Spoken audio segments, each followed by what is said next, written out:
5 बजे से cease fire लागू हो चुका है। यह भी बात विक्रम मिश्री की तरफ से कही गई है।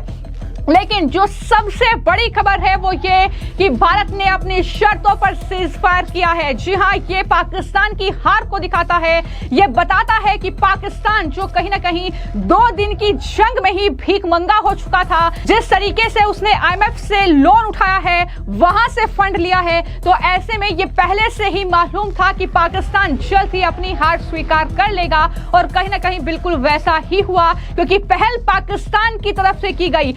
भारत ने यह साफ कहा था ऑपरेशन सिंदूर के बाद सैन्य कार्रवाई जब आतंकी ठिकानों पर की थी कि अगर पाकिस्तान दोबारा पलटवार करता है, अगर इसका जवाब भारत को देता है, तो फिर पाकिस्तान के लिए अच्छा नहीं होगा।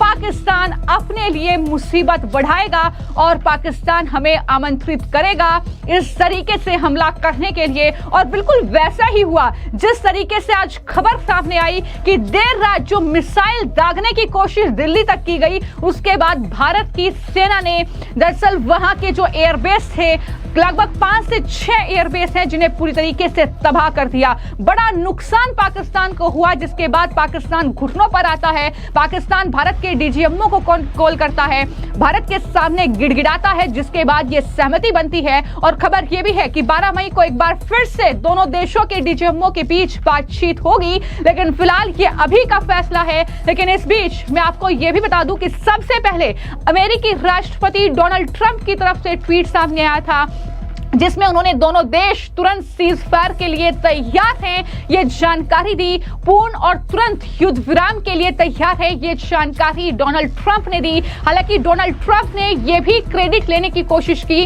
कि अमेरिका ने ही दोनों देशों के बीच मध्यस्थता कराई है। पाकिस्तान के विदेश मंत्री और उप प्रधानमंत्री हैं डार्फ, उनका भी बयान सामने आया और उन्होंने भी जानकारी दी कि दरअसल दोनों देशों के बीच बातचीत हो गई है, युद्ध विराम पर सहमति बन गई है।